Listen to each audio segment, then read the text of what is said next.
ассалому алайкум тамошобинони азизи телевизиони вилояти Суғд. ин лаҳза ба таваҷҷӯҳи шумо барномаи фирдавсӣ ва шоҳномаи ӯ пешкаш карда мешавад. хуб, имрӯз мо дар барнома мавзӯи ақидаҳои давлатӣ ва ҳуқуқӣ дар шоҳномаи абулқосим фирдавсиро мавриди баррасиву таҳлил ва муҳокима қарор хоҳем дод.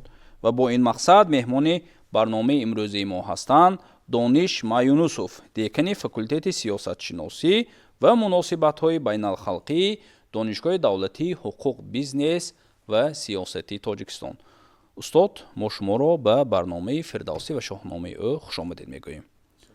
хуб, барои иштирокатон низ арзи сипоси хешро баён медорем ва бинандагони азиз, агар шумо таваҷҷӯҳ карда бошед, меҳмони барномаи имрӯзаи мо сиёсатшинос ҳастанд.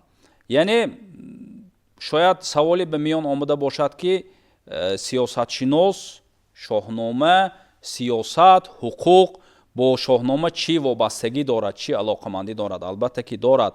агар ки намедошт, мо имрӯз муаллимро ба барнома даъват намекардем. ва шоҳномаи Абулқосим Фирдавсӣ дар ҳақиқат китобест ё асарест ки тамоми мавзӯъҳо, тамоми паҳлӯҳои ҳаёти инсонро дар бар мегирад гӯем, агар мо хато намекунем.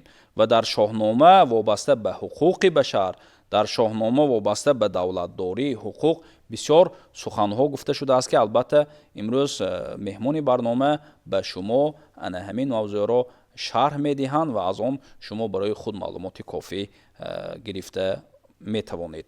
ва устод, ба шумо ман саволи аввалини худро ироа кардани ҳастам.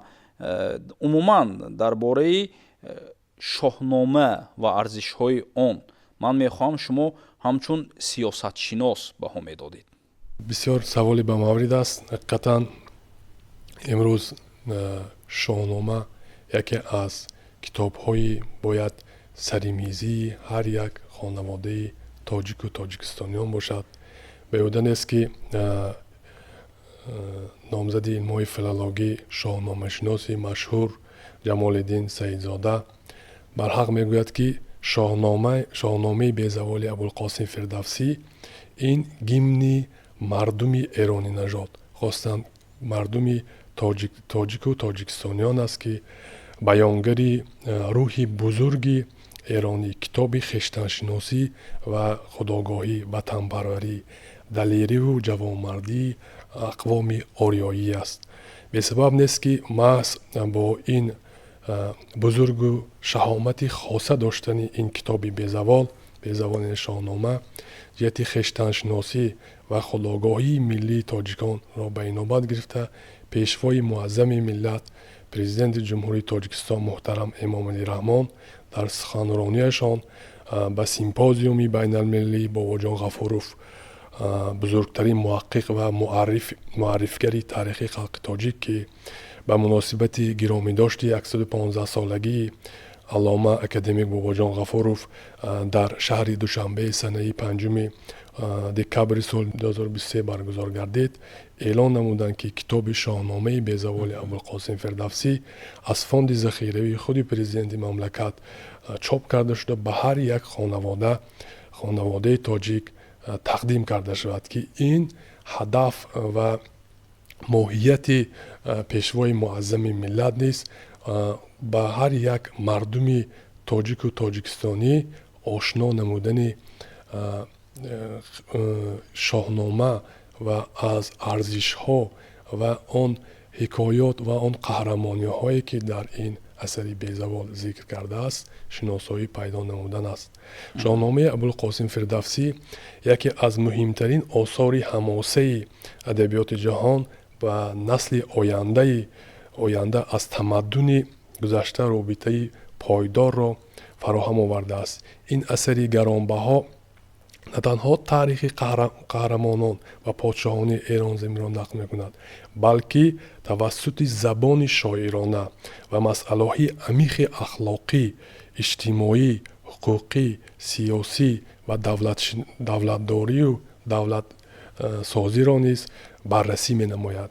Фирдавсӣ дар шоҳнома на танҳо ҳодисаҳои тарихӣ ва достонҳои афсонавиро ба риштаи назм кашидааст, балки ба арзишҳои инсонӣ ва ҳуқуқӣ низ таваҷҷӯҳи махсус зоҳир кардааст.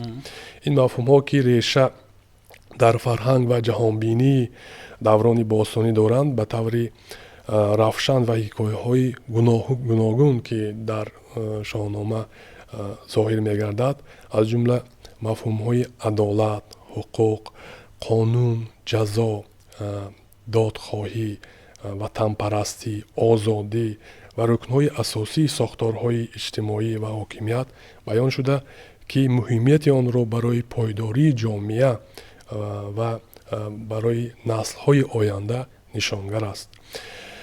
ин баъзе тасаввуроте ҳаст, ки гӯё адабиёт фақат арсаи шеър ва ё баёни эҳсосоти шоирона аст, ба фикри ман чандон дуруст нест. зеро ки тӯли таърих осори адабӣ ба ҳайси манбаи муҳим ва инъикосгари масоили гуногуни иҷтимоию сиёсӣ ва ҳатто ҳуқуқӣ низ муҳим мебошад, хидмат кардааст. ҳадаф аз матраҳ кардани чунин як баёни худ ине, ки адабиёт фақат арсаи шеър набудан, яке аз пояҳои асосӣ ва амиқи мардуми ориёи нажод маҳсуб меёбад, ки дар ин осори таърихӣ Фирдавсӣ тавонистааст тамоми ҷанбаҳои ҳуқуқӣ, сиёсӣ, иҷтимоӣ, давлатдорӣ, ҳатто дар шохаҳои андозбандӣ, шохаҳои фарзандхонӣ, ҳимояи манфиатҳои ҳуқуқи инсон ва башариятро низ дар ин шоҳнома баён намудааст. ҳамин тавр омӯзиши ҳамаҷонибаи шоҳнома аз ҷиҳати мухталифи илмҳои ҷомеашиносӣ боз ҳам аҳамияти хос пайдо мекунад. ташаккури зиёд муаллим. албатта аз гуфтаҳои шумо бармеояд, ки дар шоҳнома ба ҳуқуқи башар низ таваҷҷӯҳ карда шудааст. чандин садсолаҳо пеш аллакай дар китоби худ вобаста ба ҳуқуқи башар сухан кардага ҳастанд. шояд дар он давраҳо дар бораи ҳуқуқи башар аҳли сайёра тасаввур надоштанд, ё ин ки маълумот надоштанд. аллакай гузаштагони мо дар он ҷо вобаста ба ҳуқуқи башар суханҳо мегуфтанд, дар асарҳои худ ин мавзӯъро баррасӣ мекарданд, дар асарҳои худ ба ин мавзӯъ таваҷҷӯҳ мекарданд, ки албатта боз бузургии шоҳномаро нишон медиҳад. хуб, дар ин ҷо ман аз шумо пурсидани ҳастам, эъломияи ҳуқуқи башар ва шоҳномаи Фирдавсӣ бо ҳам чӣ робита доранд? албатта бисёр як саволи бамаврид аст, зеро ки эъломияи ҳуқуқи башар, ки яке аз барҷастатарин санад дар таърихи инсоният агар ба шумор равад, шоҳномаи Фирдавсӣ низ ҳарчанд аз ду ин эъломияи ҳуқуқи башар ва шоҳнома ҳарчанд аз ду давраи гуногуни таърихӣ ва фарҳангӣ манша мегиранд, дар асоси маънавиёт ва инсонгароӣ ба ҳам пайвандӣ доранд. эъломияи ҳуқуқи башар ин ҳуқуқҳои инсонро ба таври қонунӣ ва фарогир барои тамоми ҷаҳониён муайян карда бошад, дар ҳоле ки шоҳнома арзишҳои инсонӣ, адолат, ҳимояи заифӣ ва нақши роҳбарону додгаронро бо забони шеър баён мекунад. ҳар ду манбаъ таъкид мекунад, ки инсон бояд дар баробари адолат, эҳтиром ва шароити шоистаи зиндагӣ ва барои дар зиндагӣ аз ҳуқуқу озодиҳои худ ҳифз намудан манша мегирад. айни замон меъёрҳои онро дар худи конститутсияи давлатҳои дунё, аз ҷумла конститутсияи ҷумҳурии Тоҷикистон ба пуррагӣ вохӯрда мумкин аст, ки масалан дар моддаҳои 5, 15, 30 конститутсияи ҷумҳурии Тоҷикистон омадааст, ки инсон ҳуқуқ ва озодиҳои ӯ арзиши олӣ мебошад. яъне ки ҳаёт, қадр, номус ва дигар ҳуқуқҳои фитрии инсон дахлнопазир ҳастанд. ҳуқуқи озодии инсон ва шаҳрвандро давлат эътироф, риоя ва حفظ менамояд ки ин ҳама гуфтаҳо аллакай яъне ки 1000 сол пеш дар шоҳнома зикр кардааст. мо чанде аз нуқтаҳое ки яъне ки чанде аз мазмун ва муҳтавоҳои ҷумлаҳои суханҳое ки дар шоҳнома гуфта шудааст бо гуфторҳо аз эъломия муқоиса намудем ки аз ҷумла дар эъломияи ҳуқуқи башар гуфта мешавад ки ҳуқуқ ба зиндагӣ, озодӣ ва баробарӣ ягона аст.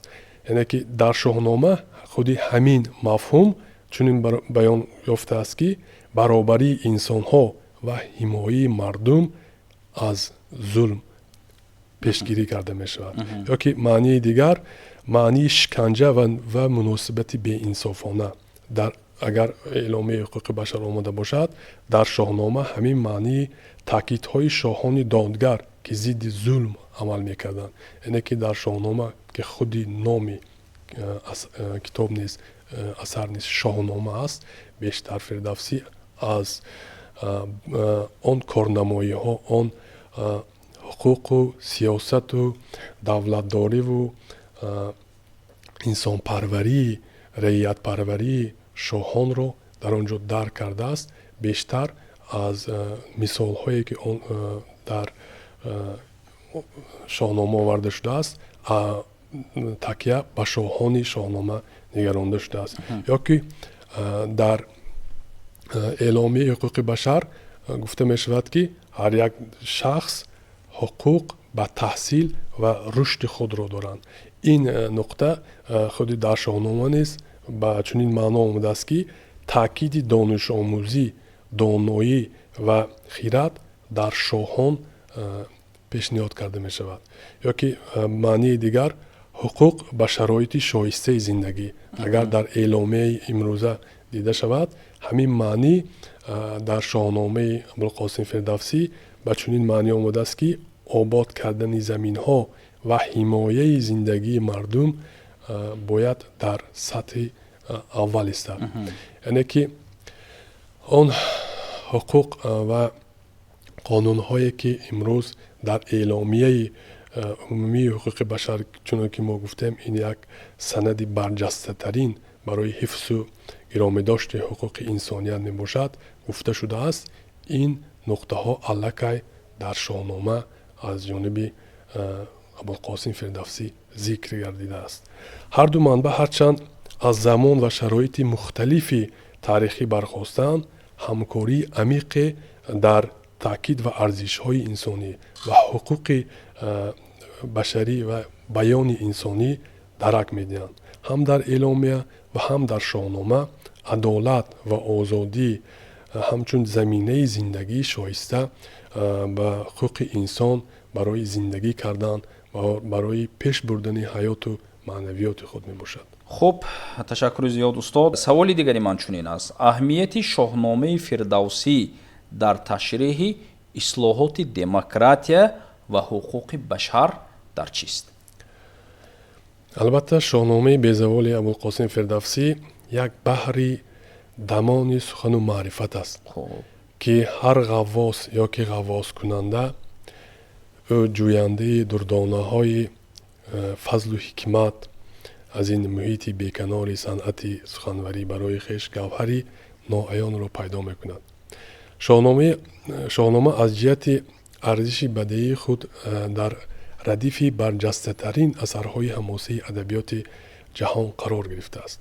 боиси хушнудист ки ҳанӯз дар замони шӯравӣ нашри мукаммали илмии матни шоҳнома дар 9 ҷилд дар Москов чоп шуда буд ва баъдан солҳои 1960-1971 худи он бо ҳуруфоти кириллӣ дар Душанбе чоп шудааст дар институти шарқшиносӣ. агар аз рӯи ислоҳоти имрӯзаи илми ҳуқуқшиносӣ қазоват намоем, тамоми ҳамосаи фирдавсӣ бо рӯҳии хайрхоҳӣ нисбат ба аҳли меҳнат, барзгарону косибон фаро гирифта шуда ҷанбаи қавми демократӣ дар он ҳувайдоянд. яъне ки агар аз нигоҳи демократи имрӯза назар афканем, агар имрӯз инсон ҳуқуқу озодиҳои инсон дар сатҳи боло истад, дар замони фирдавсӣ низ ҳамин нишонаҳо баръало дида мешуд. яъне ки мо барҳақ гуфта метавонем ки аввалин падидаҳои демократия худи дар шоҳнома низ бисёр ҳувайдо ва бо як шаклу муҳтавои бисёр хос зикр гардидааст. фирдавсӣ мақсад гузошта буд ки таълифи шоҳнома садри роҳи парокандагию таназзули давлати сомониён шавад ва шоҳон фаҳмад ки иқтидор ва пойбарҷомии давлат аз ваҳдат, ҳамдигарфаҳмӣ, накӯкорию хайрхоҳӣ сарчашма мегирад. вале аз рӯзе ки фирдавсӣ ба таълиф намудани ин асар камарбаста буд, навиштааст аллома бобоҷон ғафуров, хеле вақт гузашта буд аллакай. Он гоҳ фирдавсӣ аз рӯи маслиҳати яке аз олимони хайрандеши худ шоҳномаро ки ба султон Маҳмуди Ғазнавӣ ки ба сари ҳокимият омада буд тақдим менамояд.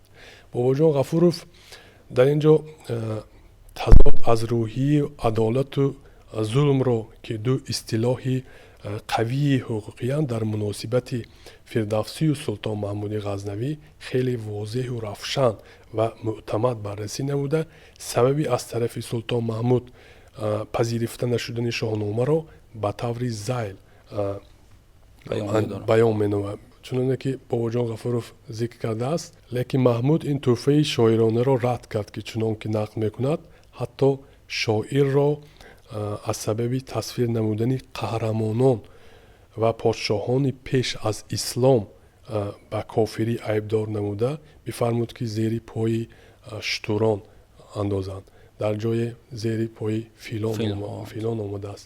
яъне ки султон Маҳмуд ғазаб аз он мекард ки яъне ки фирдавсӣ ки шоҳони пеш аз давраи султон Маҳмуд ки ба ислом ҳоло рӯ наоварда буданд, онҳоро низ дар шоҳасари худ инъикос карда буд, аз ин низ ба ғазаб меояд, нороҳат мешавад, ки ин боиси он мегардад ки ӯро ҳатто фирдавсиро ҳатто кофир эълом мекунад. ғайр аз ин султон Маҳмуд ки роҳи ба даст овардани пуштибонии хилофати араб ва рӯҳониёни мусулмонро меҷуст, ба муқобили васфи анъанаҳои қадимаи тоисломӣ дар шоҳнома ва рӯҳияи зидди арабии он бархост мекунад. вале муҳимтарин сабаби муносибати манфии султон Маҳмуд нисбат ба шоҳномаи фирдавсӣ иборат аз он буд ки Маҳмуд ки фурӯ нишондани ҳаракатҳои халқро мақсади худ яъне ки қарор дода буд, наметавонист асари моҳиятан халқии шоири бузурги он давронро яъне ки таҳаммул кунад. инро худ аллома бобоҷон ғафуров дар китоби тоҷикони худ дарҷ мекунад. ҳамин тарз дар шоҳнома махсусан дар ҳаҷвнома ба султон Маҳмуд мо нишонаҳои ҳифзи ҳуқуқи демократия, ҳуқуқи башар ва хосатан тамоми ҳуқуқ ва манбаъҳое ки ба ҳуқуқи инсон вобастагӣ доранд мушоҳида карда метавонем. шоҳнома хосатан шоҳасарест ки дар замири тамоми шукӯҳу шаҳомати гузаштагон, осори безаволи ниёгон, афкору андешаҳои наҷиби ватандорӣ, далерию шуҷоат, ростию дурустӣ, некию накӯкорӣ, адлу инсоф ва раъиятпарвариро инъикоси бадеии худ баён кардааст. имрӯз мо бешубҳа гуфта метавонем ки шоҳномаи Абулқосим Фирдавсӣ бузургтарин ҳамосаи миллии ориёӣ ва фарогири умдатарин масъалаҳои сиёсии имрӯзиён و گذشتگانی مردم تاجیک و تاجیکستانی ها می باشد. خب تشکر زیاد استاد. باز یک سوال دیگر من به شما دادنی هستم.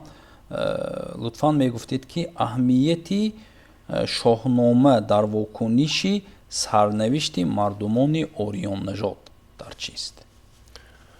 البته فردوسی که برای تالیف شاهنامه 30 سال رنج کشید و هم قریب 15 سال دیگر این شاه اثر را تحریر نمود، حقوق کامل داشت که یعنی که با افتخار بگوید که چون نامور نامه آید ببون زمن روی کشور شود پرسخون. از این پس نمیرم که من زندم که تخمی سخن را پراکندم. هر آن کس که دارد هوش و رای و دین پس از مرگ به من کند آفرین. بیهوده این ابیات را بیان نکرده است که زحمت چندین ساله خود را ذکر کرده است. شاهنامه شاه اثر است که با گذشتن عصرها قیمت تربیوی و اخلاقی و استتیکی آن هیچگاه کم نمی شود. و چون اثری که افاده کننده آرزوی و آمال و روحی خلق مهنتکش است که حقیقتا اثری شاعر را انعکاس می نماید. همچنین در تربیه نسل های من بعد نیز این اثر عصرهای عصر خدمت خواهد کرد. شاهنامه قاموس یا اپوپه است که بسیار طرفهای زندگی گذشتگانمان را فراگیر می باشد. و غایه بلند عمومی انسانی عمومی بشری داشته در فرصت کوتاه حتی شهرت جهانی هم پیدا کرده است. آن هنوز در عصر 12 با زبان عربی ترجمه شده است و در عصر 15 باشد با زبان گرجی ترجمه شده است و اول عصر 16 با زبان ترکی ترجمه گردیده است که تأثیر وی این زبان ها و داستان های حماسی پهلوی پیدا نموده است که برای زنده نگاه داشتن و باز هم عالم شمول نمودن این شاه اثر تکانی جدی داده است. در اروپا نیز پارچه های علاهیده شاهنامه در عصرهای 18 ترجمه شده دسترس خوانندگان گردیدند. حتی فریدریخ انگلس و کارل مارکس نیز از با زبان آلمانی ترجمه شده شاهنامه را مطالعه نمودند و حتی فریدریخ انگلس با یک محبت زیاد به شاهنامه رو آورده است که خود دخترش رو نیز با لقب توسی ذکر میکرد که این شهادت از آن است که یعنی که شاهنامه ارزش و ماهیت عمومی جهانی را دارد که محض آن کارنمایی های و آن قهرمانی های و آن تاریخی که در این اثر بیزوال ذکر گردیده است عصرهای عصر سالهای سال یعنی که ماهیت و قدر و قیمت خود را هیچگاه کم کاسته نخواهد کرد. خب تشکر زیاد. در حقیقت امروز ما یک موضوعی رو در برنامه وابسته به شاهنامه بررسی کردیم که از دیگر موضوع ها فرق میکرد. عادتا ما با دیگر مهمانان برنامه با استادان دانشگاه ها وابسته به اساساً به پهلوی ادبی این اثر بیزوال ابوالقاسم فردوسی توجه میکردیم در زمانی که شاهنامه بود کلمه دموکراتیا نبود مثلا انگلیسی یا اینکه حقوق بشر نبود. لیکن امروز ببینید که با تحقیقات عالمان، با تحقیقات گوییم دانشمندان معلوم شد که شاهنامه یک کتاب عادی نیست. در حقیقت کتاب ابوالقاسم فردوسی شاهنامه واقعا اثری بیزوال است. برای چی بیزوال است؟ برای اون که در آنجا حقوق بشر ذکر کرده شده است. تا روزی که آدم در روی زمین هست و به حقوق نیاز دارد و به حیات نیاز دارد، از این برمیآید که تا حیات که در روی زمین هست شاهنامه نیست موجود است. برای اشتراکتان ما به شما عرض سپاس خویش را بیان می‌داریم و امیدوار هستیم که در برنامه‌های من بعد ما البته باز به موضوع حقوق بشر یا اینکه حقوق انسان و شاهنامه خواهیم برگشت و پهلوهای دیگری همین موضوع را همراه شما من امیدوار هستم که ما مورد بررسی و تحلیل قرار می‌دهیم. و بینندگان عزیز، موضوعی که امروز ما با مهمان برنامه دانش یونسوف دکان فاکولته سیاست شناسی و مناسبت‌های دانشگاه دولتی حقوق بیزنس و سیاست تاجیکستان مورد بررسی و تحلیل قرار دادیم، عقیده‌های دولتی و حقوقی در شاهنامه ابوالقاسم فردوسی بود. برنامه‌های دیگری تلویزیون ولایت سوخت ادامه دارند. با برنامه‌های تلویزیون ولایت باشید. خیر.